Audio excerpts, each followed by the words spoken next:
Hello everyone, welcome to the commerce achiever platform. So आज के session में due to the extension of the due dates of your prelims examination 2021 UPSC civil services में आप सब notifications के through go through हो चुके होंगे, जहाँ पे ये मेंशन किया गया कि due to the covid situation आपका जो प्रिलिमिनरी एग्जामिनेशन है 2021 का वो 27 जून 2021 से एक्सटेंड होके 10 अक्टूबर 2021 को हो गया है। तो बहुत सारे स्टूडेंट्स की जो क्वेरी है, जिन्होंने क्लासेस कंडक्ट किए हैं, जिन्होंने सेल्फ स्टडी की है, जिन्होंने अभी ऑप्शनल पे कमांड नहीं की है, तो बहुत सारी क्वेरीज आई हैं।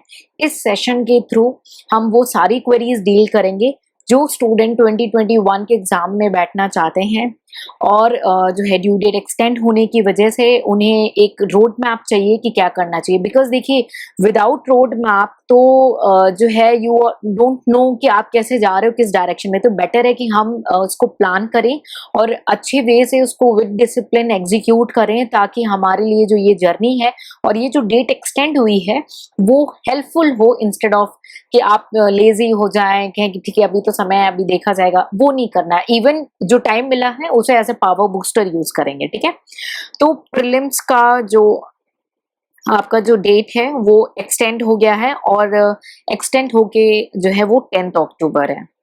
ठीक है, सो वी बिलीव कि अक्टूबर में जब आपका प्रीलिम्स आएगा तो आपने अगस्त से अपनी सारी किताबें फिर से प्रीलिम्स की ही स्टार्ट कर लेनी, यानी 1 अगस्त से you again take your own track for prelims. ठीक है, अभी क्या करना है, क्या पूरा प्रीलिम्स बंद कर देना है? बिल्कुल भी नहीं।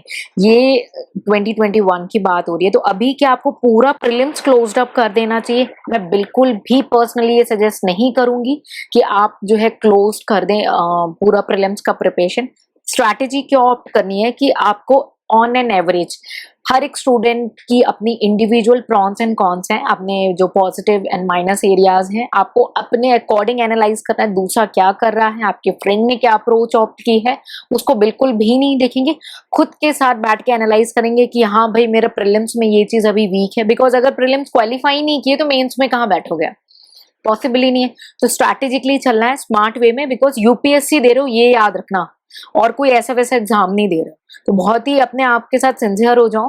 ठीक है, क्योंकि यूपीएससी आपने जो भी पोस्ट सोची है, आईएएस, आईपीएस, आईएफएस, आईआरएस, जो भी आपको बनना है वो आज ही से स्टार्ट है, आपकी डिसीजन मेकिंग से, आपके चॉइसेस से। ठीक है, तो आपने करना क्या है, अपने माइनस एरियाज जो है प्रीलिम्स में जो भी बचे हुए हैं, किसी ने टेस्ट पेपर्स नहीं किए हैं, किसी का ज्योग्राफी वीक रह गया, अभी किसी का इकोनॉमिक्स वीक रह गया है, किसी का हिस्ट्री वीक रह गया, आपके अपने इंडिविजुअल एरियाज हैं।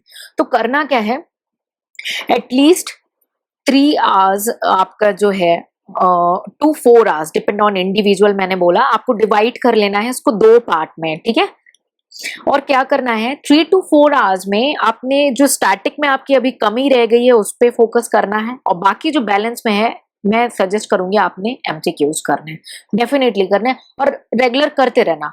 बाकी जो आपका डिफरेंस डे है, मैं बिलीव कर रही हूँ कि अगर आप 24 आवर्स में, ठीक है, 8 आवर्स की स्लीप ले रहे हो, एक साउंड स्लीप ले रहे हो, डिवाइडेड इनटू 2 जोन की आपने 7 आवर्स नाइट की स्लीप ली और 1 आवर इन बिटवीन आपने जो है एज अ नैप लिया, short naps to regain your energy. तो 8 आवर्स की आपने नींद अगर ले ली है तो 24 आवर्स में अगर हम 8 आवर्स रिड्यूस करें तो 16 आवर्स हैं, एंड 16 आवर्स में मैक्सिमम 1 आवर जो है आपने अदर एक्टिविटीज को दिए। So on an average 15 to 14 hours आप पढ़ रहे होगे अभी, जिसमें से 1 आवर आप अदर एक्टिविटी को और निकाल दो ऑन दी वर्स्ट सिनेरियो। वैसे मैं सजेस्ट नहीं करूंगी, क्योंकि मैंने आपको बोला इस मौके को पावर बूस्टर बनाओ, अपना वीक एरिया मत बनाना। क्योंकि जो इसको अच्छे से यूज कर ले गया ना, तो जो अभी तक वीक भी था वो इस मैराथन में आगे निकल सकता है। Because it's all about the marathon and proper planning and it's execution, और ये एग्जीक्यूशन टिल लास्ट डे होना चाहिए। ये नहीं आज जोश जोश में वीडियो सुन लिया तो कर लिया, फिर एक हफ्ते बाद धीरे सैचुरेशन पॉइंट आ गया और गिरते चले गए। नहीं, you have to follow each and every day. नहीं तो इस वीडियो को सेव कर लेना ताकि आपके लिए ये पावर बूस्टर बना रहे। ठीक है, तो 15 to 14 आवर्स मैं मान करके चलती हूँ कि आप एवरी डे जो है पढ़ाई कर रहे होंगे। ठीक है, 15 to 14 आवर्स में आपने 4 आवर्स मैं मान करके चल रही हूँ प्रीलिम्स को देना है। ठीक है, 4 आवर्स आपने प्रीलिम्स को देने का डिसीजन ले लिया, तो बाकी आपके जो बच रहे हैं बैलेंस हम ले लेते हैं ऑन एन एवरेज 10 आवर्स, ठीक है, ये एवरेज हम लेकर के चल रहे हैं, it can be plus not minus in any case. तो 10 आवर्स आपके बच रहे हैं जो कि आप दे सकते हो अभी टिल 1st अगस्त, सॉरी टिल 1st अगस्त, और we can say it 31st जुलाई, 31st जुलाई की नाइट तक ही लेना है। 1st अगस्त को बुक्स क्लोज करनी है और पूरा पूरा प्रीलिम्स पे फोकस करना है क्योंकि वहां पे बहुत ज्यादा कंपटीशन है। तो 31st जुलाई तक का आपका टाइम है। आज हम मान करके चल रहे हैं कि अगर आपने ये स्ट्रैटेजी अप्लाई करनी है तो आप स्ट्रैटेजी अप्लाई कर रहे हो 18th ऑफ मई से 31st जुलाई। तो ऑन एन एवरेज सॉरी 2.5 महीने आपके पास जो है रह रहे हैं, मतलब वी कैन से 2.5 months, सॉरी, ठीक है, 2.5 महीने आपके पास रह रहे हैं। अब 2.5 महीने में आपको स्ट्रैटेजिकली प्लान करना है कि आपने ऑप्शनल पे कैसे फोकस करना है, क्योंकि ये जो 2.5 months है, ठीक है, और इसमें भी आप कितना समय दे रहे हो, मैंने बोला एवरेज आपको 10 आवर्स देने हैं, ठीक है।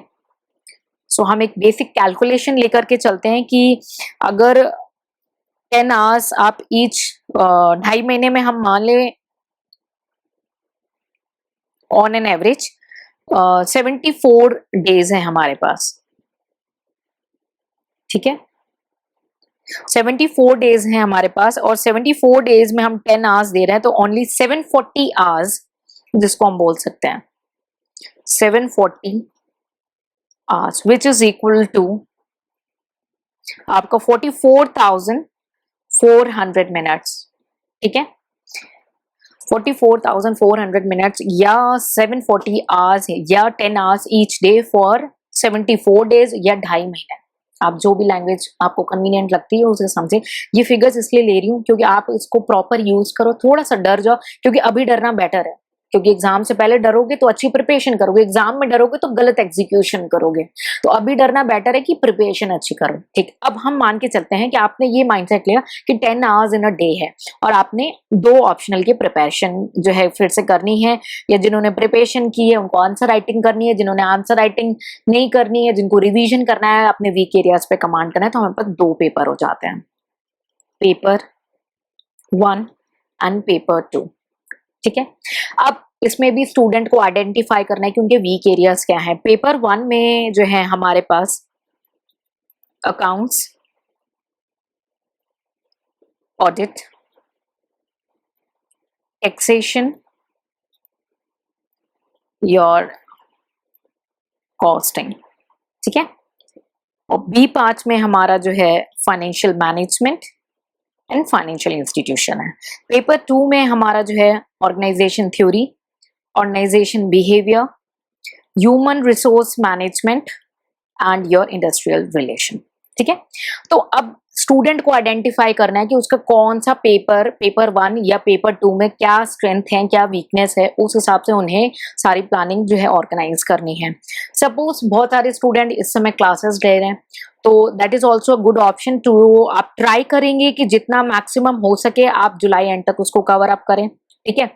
और अगर नहीं हो पाता है, नॉट टू वरी, बिल्कुल भी वरीड नहीं होना है, प्रीलिम्स दे देना, उसके बाद जो है आपने तुरंत स्टार्ट करके उसको वाइंड अप कर सकते हो, ठीक है। बहुत सारे स्टूडेंट हैं जो सेल्फ स्टडी पे फोकस कर रहे हैं, सो उनके साथ उनको खुद ज्यादा ही स्ट्रिक्ट होना पड़ेगा, बिकॉज आजकल जो ये गैजेट्स हैं और जो सोशल मीडिया है, आप उस पर अनचाहे ये 10 आवर्स डिस्ट्रीब्यूट कर देते हो, तो आपको इसमें से अगर डिस्ट्रीब्यूट नहीं करोगे तभी आप कवर कर पाओगे, वरना नहीं कर पाओगे। मैं आपको ये चीज बिल्कुल फ्रैंकली कन्वे कर रही हूँ, and you have to accept that at the ground level, ठीक है। तो ये पेपर्स हैं, पेपर 1 एंड पेपर 2।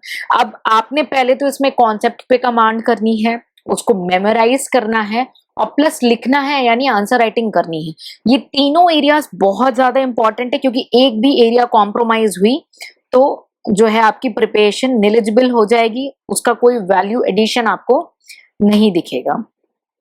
पहले ही अंडरस्टैंडिंग, दूसरा आपको मेमोराइज करना है कुछ फैक्ट्स, फिगर्स, इंफॉर्मेशन, एंड तीसरा आंसर राइटिंग, ठीक है। ये तीनों एरिया इक्वली लाइकली इंपॉर्टेंट हैं, तभी आप इस एग्जाम में बाकी अदर से आगे निकल सकते हो। तो रोड मैप जो है आपको वो बहुत ही स्ट्रिक्टली और स्ट्रिंजेंटली एवरी सिंगल डे आपको अपने से स्ट्रिक्ट होना पड़ेगा, ठीक है। तो हम ये मान करके चल रहे हैं कि कुछ स्टूडेंट जिनके अंडरस्टैंडिंग ओके रखी है, तो अंडरस्टैंडिंग को मैं यू, मेमोराइजेशन को एम और आंसर राइटिंग को ए डब्ल्यू से रिकग्नाइज करोगे। कुछ स्टूडेंट हैं, ठीक है, जिनकी अंडरस्टैंडिंग हुई है और कुछ की नहीं हुई है, ठीक है। कुछ स्टूडेंट हैं जिन्होंने अंडरस्टैंडिंग और मेमोराइजेशन किया हुआ है, ठीक है, और नहीं अप्लाई है, ठीक है। आंसर राइटिंग है, कुछ स्टूडेंट है जिन्होंने आंसर राइटिंग प्रैक्टिस भी नहीं की हुई है, ठीक है। आंसर राइटिंग प्रैक्टिस भी नहीं की, यानी कुछ ऐसे बच्चे होंगे जिन्होंने अंडरस्टैंड केवल करके रखा हुआ है, ना ही मेमोराइज किया है और ना ही आंसर राइटिंग प्रैक्टिस की है। कुछ ऐसे होंगे जिन्होंने कुछ भी नहीं किया, अभी उनकी गुड मॉर्निंग हो रही है, बट फिर भी आपके पास मौका है कि आप हार्ड वर्क कर सकते हो तो करो और आप मैराथन में आगे निकल सकते हो। यू नेवर नो, जब तक कि जीत ना हो, सामने वाले की जीत एक्सेप्ट मत करना, तब तक दौड़ते रहना रेस में। और कुछ ऐसे स्टूडेंट होंगे जिन्होंने अंडरस्टैंडिंग एंड मेमोराइजिंग कर लिया है बट प्रैक्टिस नहीं की है, वो भी अपनी जीत अभी स्वीकार ना कर लें जब तक कि पूरा मैराथन जीत ना लें, ठीक है।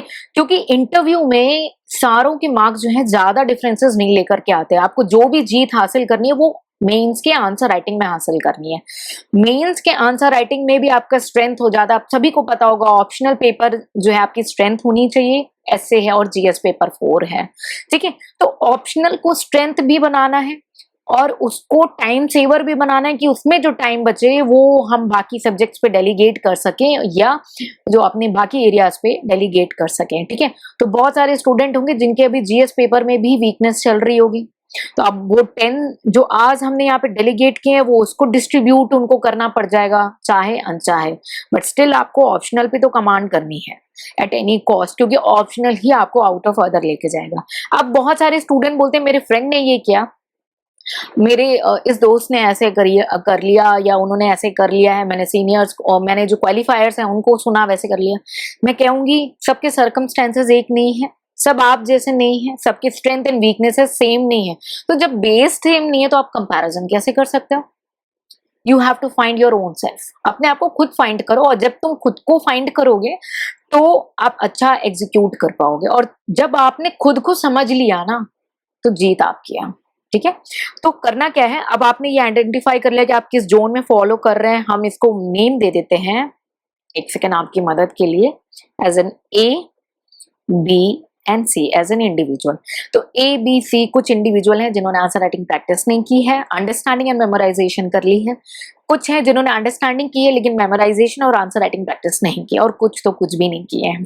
तो क्या करना है, अब ये मत बोला करो ऑप्शनल पेपर 1 हो गया और 2 नहीं हुआ, 2 हुआ तो 1 नहीं हुआ, ऐसा नहीं। ये मैं होलिस्टिकली बात कर रही हूँ, ऐसा नहीं है कि ऑप्शनल पेपर 1 में राजा बन जाओ और ऑप्शनल पेपर 2 को बिल्कुल छोड़ दो, ऐसा नहीं हो सकता। Optional means optional, that means both, ठीक है। तो ये इवैल्यूएशन हम बोथ को लेके चलेंगे, तो आप बोथ को ही अपने को क्राइटेरिया वाइज डिवाइड करें। कुछ के साथ प्रॉब्लम है तो वो ए बी सी में अपने को पेपर 1 और पेपर 2 दोनों में रख के देखेंगे, और जब तक कि सारे आपके जो है ये मार्क नहीं हो जाते हैं, you have to plan accordingly. अब हम ए वालों को लेके चलते हैं जिनको सिर्फ आंसर राइटिंग प्रैक्टिस करनी है। तो उनको क्या करना है, आप प्लीज इमीडिएटली स्टार्ट कर लो, मींस यू आर एक step ahead then B and C. अब एक स्टेप आगे हो, आप आंसर राइटिंग प्रैक्टिस करो, कल पे टालते मत जाना, because you never know what you are losing, ठीक है। सो इमीडिएट एग्जीक्यूट करो, आंसर राइटिंग प्रैक्टिस करो जितना पॉसिबल हो सकता है, क्योंकि आपने मेमोराइज कर लिया है अब, तो आपने आंसर राइटिंग पे प्रैक्टिस करनी है। बहुत ज्यादा टाइम जितना दे सकते हो उतना दो, क्योंकि कई बार क्या है आपने अंडरस्टैंड किया होता है और लिख नहीं पाते, और एग्जामिनर चेक क्या करते हैं, जो आप लिख रहे हो उसे नहीं मतलब है कि आपके दिमाग में क्या, वो आपके दिमाग का सर्जरी करने नहीं आएगा। आपने जो लिखा है पेपर में वो उसी को देखेगा और उसी से मार्क्स देगा। एंड हम्बल रिक्वेस्ट प्लीज, अपने हैंड राइटिंग पे आप लोग काम जरूर करेंगे, ठीक है, वो इसका पार्ट नहीं बनाऊंगी मैं। बी जो व्यक्ति हैं जिन्होंने अंडरस्टैंडिंग कर लिया, उन्होंने सारे टॉपिक्स को अंडरस्टैंड कर लिया, अब उन्होंने मेमोराइज नहीं किया, तो ऐसे स्टूडेंट को मैं दोनों चीज साइमल्टेनियसली कैरी करने को करूंगी। क्यों? क्योंकि जितना ज्यादा आप प्रैक्टिस करोगे उतना ज्यादा आप क्लियर होते जाओगे। आपको कम से कम ये तो होगा कि भाई मैंने समझा हुआ है। सपोज मैं एक एग्जाम्पल ले रही हूँ कि बहुत सारे जो स्टूडेंट हैं उन्होंने, हम अगर इनकम टैक्स का एग्जाम्पल ले लें, तो थ्योरी का क्वेश्चन है कि क्लबिंग ऑफ इनकम में क्वेश्चन आ गया कि and not all the income should be clubbed in the hands of N individual. तो आप बाइफरकेट करते हो कि भाई हमने स्पाउस के हाथ में कितना टैक्स लगाना है, और कुछ चाइल्ड हैं जो अपनी लायबिलिटी खुद बॉर्न आउट करते हैं। तो आपको कुछ याद आएगा, हाँ भाई मैंने पढ़ा, ये कॉन्सेप्ट समझा हुआ है। अब आपने मेमोराइज नहीं किया तो फैक्ट मिसिंग है। तो ऐसे केस में क्या करना है, प्रैक्टिस और ये साइमल्टेनियसली ऐसे स्टूडेंट को चलानी है। और करना क्या है, क्वेश्चंस देखो और ट्राई टू रिकॉल, मतलब एक रोड मैप। हम आंसर राइटिंग जब सेशन लोगे ना, मैं कैसे रिकॉल करना है उसमें भी आपकी मदद करूंगी, ठीक है। तो आपने करना क्या है कि आप कितना अंडरस्टैंडिंग बेसिस पे रिकॉल करो, please try that will be very helpful for you पहले। फिर उसके बाद करना क्या है, आपने सपोज करो पॉइंट किया कि हाँ मेरे को ये पॉइंट 1 2 3 4 सपोज 5 पॉइंट याद आ रहे हैं जो विदाउट मेमोराइजेशन के याद आ रहे हैं, ठीक। फिर क्या करो, आंसर को मत लिखो अभी, आपने ये पहले रिकॉल करना है, स्टेप 1, ठीक है। और स्टेप 2 क्या करना है, ये बी वालों की बात कर रही हूँ जिन्होंने अभी मेमोराइज नहीं किया, सिर्फ अंडरस्टैंड किया है। स्टेप 1 रिकॉल करना है, और स्टेप 2 क्या करना है, फिर रिकॉल करने के बाद आप चले जाओ मेमोराइजेशन पे, आप मेमोराइज कर लो फैक्ट्स को इमीडिएटली, एंड आफ्टर दैट आप तुरंत उस आंसर को मेमोराइज करने के बाद 24 आवर्स के अंदर उस आंसर को अटेम्प्ट करो, ठीक है। सो क्या होगा, एक तरीके से 3 रिवीजन हो जाएगा। आपने यहाँ पे दिमाग अपना ऑटोमेटिकली, क्रिएटिविटी आपने जो है अपने सबकॉन्शियस माइंड में जो आपने अंडरस्टैंड किया था उसको निकालने की कोशिश की। दूसरा, आपने मेमोराइज कर लिया, और 24 घंटे के अंदर, मैंने बोला तुरंत ही नहीं मेमोराइज किया, कॉपी खोलिए और लिखने बैठ गए, नहीं, 24 घंटे के अंदर आपने आंसर को अटेम्प्ट करना है। तो एक आपका ट्रिपल रिविजन हो जाएगा। और आंसर राइटिंग जो भी करेंगे ना, उसके एक सेपरेट बुकलेट्स बनाएंगे, इसको मैंने ऑलरेडी आपको डिटेल में एक्सप्लेन किया है, ठीक है। अब जो सी वाले हैं, सी वाले स्टूडेंट के लिए थोड़ा सा जो है कंपटीशन में ज्यादा मेहनत होगी as compare to A and B, you can see by your no. तो आपने क्या करना है, सबसे पहले जो आपकी स्ट्रेंथ वाले सब्जेक्ट हैं, ठीक है, स्ट्रेंथ वाले सब्जेक्ट, इनके लिए डिफरेंट स्ट्रैटेजी बता रही हूँ। जो सी वाले, जो आपके स्ट्रेंथ वाले सब्जेक्ट हैं, उनको फटाफट रिवाइज कर लो, और प्रीवियस ईयर पेपर के क्वेश्चंस को देख लो, प्लस रिकॉल। अब क्वेश्चन आप बहुत सारे स्टूडेंट के मेरे को आंसर दे दो मैं आंसर रटू, ये नहीं होता है। आप 11th 12th या बीकॉम का नहीं, वो जो पीले कलर की आजकल कई जगहों पे बुक मिल जाती है, ग्रे कलर की बुक मिल जाती है, और रट लिया और हो गया, ऐसा यूपीएससी नहीं है। ऐसा हो रहा होता तो सारे क्वालिफाई करके बैठे होते हैं, ठीक है।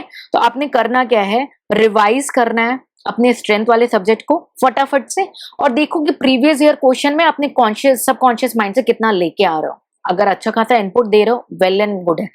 ऐसे अपने स्ट्रेंथ वाले सब्जेक्ट को करके सेटिस्फाइड किया। तो ऐसे पहले मैंने क्यों बोला स्ट्रेंथ वाले, आपके अंदर एक अंदर इंटरनल मोटिवेशन आएगा कि यार चलो इतने सब्जेक्ट हो गए मेरे, है ना। और ऐसे ही डेलीगेट करना सब्जेक्ट को, जैसे ये मैंने पेपर 1 और पेपर 2, तो आपको लगेगा यार मैंने चलो इतना हो गया, आप खुद को सेव। तो पहले अपने अंदर कॉन्फिडेंस लेके आना है ना।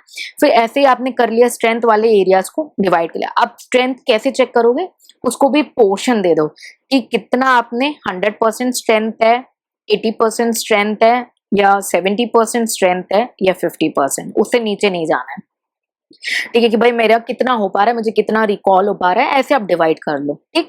अब आपने हर सब्जेक्ट को देख लिया। फिर जो वीक सब्जेक्ट्स आएंगे उनको क्या करना है, उसको उसके जो कॉन्सेप्ट्स हैं अंडरस्टैंड करना है। सब्जेक्ट को चैप्टर्स में, चैप्टर्स को आपने टॉपिक वाइज डिवाइड करके उसको कंप्लीट होलिस्टिकली कवरेज करना है। आपके लिए थोड़ी सी ज्यादा मेहनत है, बट इम्पॉसिबल कुछ नहीं है, क्योंकि जीत किसी और की तब तक ना माने और खुद की हार तब तक ना माने जब तक आप जो मुकाम है उसे पा नहीं लेते हैं। तो मेंस मेन है आपका, बट साइमल्टेनियसली मैंने आपको पूरी स्ट्रैटेजी बताई है कि कैसे हम ऑप्शनल को जो साइमल्टेनियसली टैकल करते हुए चलेंगे, ठीक है। तो दिस इज वे कि आपने अपने जो सब्जेक्ट्स हैं, सपोज करो बहुत सारे स्टूडेंट हैं जो अपने ग्रेजुएशन बैकग्राउंड के हैं या प्रोफेशनल कोर्स के बैकग्राउंड के, और उनको लगता है कि वो कुछ हाथ तक कर सकते हैं, तो वो अपने स्ट्रेंथ सब्जेक्ट को फाइंड आउट करें, और उनको कुछ कुछ टॉपिक क्लियर होंगे तो वैसे कवर कर ले। या आपने करना क्या है, सब्जेक्ट उठाया, चैप्टर्स डिवाइड किए और टॉपिक्स डिवाइड किए, एंड देन अकॉर्डिंगली आपने रिकॉल किया कि भाई ग्रेजुटी मुझे याद है कि नहीं याद है, इनकम फ्रॉम हाउस प्रॉपर्टी में ये टॉपिक याद है कि नहीं याद है, डिडक्शन में ये डिडक्शन याद है, ये डिडक्शन याद है कि नहीं याद है ना। अगर हम ऑर्गेनाइजेशन थ्योरी की बात करें तो मुझे ये थ्योरीज याद है कि नहीं याद है। ऐसे आप टिप पे जो है खुद को कवर अप कर सकते हो कि भाई हाँ मेरे को ट्रेनिंग एंड डेवलपमेंट का कॉन्सेप्ट क्लियर है, हाँ क्लियर है। ऑर्गेनाइजेशन गोल्स में गोल चेंजेस क्या है, गोल डिस्प्लेसमेंट क्या है, गोल डिसॉर्शन सक्सेशन क्या है, और क्रिस एग्रिस की थ्योरी क्या थी, है ना, मीन्स एंड चेंज क्या है, साइमन की थ्योरी क्या थी, ऐसे आपने याद कर लेना है कि मैंने कितना कवर अप किया है, कितना बाकी है। या फाइनेंशियल मैनेजमेंट का अगर आपको कवर करना है तो रेशियोज में, हाँ मेरे को एसिड टेस्ट रेशियो याद है, स्टॉक टर्नओवर है, डेब्ट इक्विटी रेशियो याद है, ग्रॉस प्रॉफिट रेशियो क्लियर है। तो ऐसे आपको टॉपिक वाइज डिवाइड करना है सारी चीजें। कैपिटल बजटिंग हो जा रहा है कि नहीं आ रहा है, रिटर्न रेट ऑफ मेथड क्या है, ARR मेथड क्या है, क्यों वो IRR से बेस्ट है, और पे बैक पीरियड क्या होता है। तो ऐसे आपको टॉपिक वाइज डिवाइड करना है सब्जेक्ट को, चैप्टर्स एंड चैप्टर्स को टॉपिक में, ठीक है। और ऐसे ही स्ट्रैटेजी को आपको कैरी फॉरवर्ड करना है, ठीक है। ये सेशन इसलिए लेकर है कि बहुत सारे student, ample of students approach करें कि क्या करना चाहिए। अब टेस्ट की टाइमिंग है तो आंसर राइटिंग आप टेस्ट के थ्रू भी कर सकते हो, because paper checking is very important, और if you want you can help to each other and do it that's all your own call कि आपने क्या, जो आपकी प्रिपरेशन अभी तक चल रही है, क्योंकि हम केवल ऑप्शनल नहीं ले सकते, ऑप्शनल को स्ट्रेंथ बनाना है, वीकनेस नहीं बनाना है। तो साइमल्टेनियसली हमें प्रीलिम्स को भी जो है देखते हुए चलना है। तो ये जो स्ट्रैटेजी है आपको ये ऑप्ट आउट करनी है, because for your best I think this will be the best way out you can execute for your good. तो I hope I help most of the student. अगर आपको ये लगता है कि ये वैल्यूएबल है तो प्लीज आप बताइएगा कि ये आपके लिए कितना हेल्पफुल रहा। नहीं है या आपके कुछ भी इनपुट्स हैं, please I would will be great, आप अपने इनपुट्स दीजिए, ठीक है। और 2021 के स्टूडेंट्स के लिए स्पेशली कि उनकी आंसर राइटिंग प्रैक्टिस हो चुकी है, तो यूनिट कराया जा रहा है, यूनाइट कराया जा रहा है सारे स्टूडेंट्स को, ठीक है, एक फ्री सेशन के थ्रू, ठीक है। उसके लिए आप टीम को कांटेक्ट करेंगे, गूगल ग्रुप क्रिएट कर रहे हैं। क्यों गूगल ग्रुप क्रिएट करें? इट्स बिकॉज कि कोई भी एक दूसरे को डिस्टर्ब नहीं करे, क्योंकि 2021 इज वेरी नियर, और आई डोंट वांट कि कोई भी स्टूडेंट एक दूसरे की वजह से डिस्टर्ब हो, ठीक है। It's all your own individual call कि आपको किसी से पर्सनल इंटरेक्ट करना है कि नहीं। आपको टीम क्वेश्चन सेंड कर देगी, इंडिविजुअल के पास आ जाएगा, वहां पे आप पोस्ट करेंगे तो जो सबके पास चला जाएगा एक ही बार में। किसी को रिप्लाई करना है नहीं करना है ऑन द बेसिस ये वो आप डिसाइड करोगे, ठीक है। तो किसी को पर्सनली किसी का कॉन्टेक्ट नंबर ID शेयर नहीं होगा, ठीक है। So that's why we are creating group, ताकि आप अपना एम्पल टाइम लेके उसमें पार्टिसिपेट करो, और डेफिनेटली इस बेनिफिट का देखिए आपके हेल्प के लिए हम लेकर आ रहे हैं। We are giving our own time, हम भी दे रहे हैं उसमें टाइम, आपके बेनिफिट के लिए दे रहे हैं, तो आप उसका बेनिफिट जरूर उठाएं और उसमें मैक्सिमम रेंज में पार्टिसिपेट करें। ये आपके बेस्ट के लिए, हम थोड़ा सा स्ट्रिक्ट रहेंगे, वो भी आपके अच्छे के लिए होगा, तो प्लीज उसका मैक्सिमम बेनिफिट ऑप्ट आउट करेंगे, ठीक है। तो I hope I help you with this कि आप कैसे प्लानिंग कर सकते हो। अगर कोई कोर्स थोड़ा बहुत रह भी जाता है, बिल्कुल टेंशन नहीं लेंगे, बिल्कुल भी वरीड नहीं करेंगे, लेकिन 1 अगस्त से अपनी किताबें बंद कर देनी है at each and every cost, ठीक है। और फिर से जो है आपको उठानी है वो किताबें after on the day of prelims. जिस दिन प्रीलिम्स एग्जाम दे करके आना उस दिन आराम से रेस्ट करना, लेकिन दूसरे दिन से मैराथन में आपको बैठ जाना है, ठीक है। So I hope I help you. कोई भी क्वेरी रहती है आप प्लीज कमेंट सेक्शन में पूछ सकते हैं, ठीक है। और इससे अगर आपको इनपुट मिला है तो प्लीज आप वो भी बताएंगे, और नहीं मिला है और क्या इनपुट और होना चाहिए ताकि हम सारों को एक साथ हेल्प आउट कर सके, आप प्लीज अपने इनिशिएटिव और अपने वर्ड्स हमारे साथ शेयर करेंगे। सो जय हिंद, जय भारत।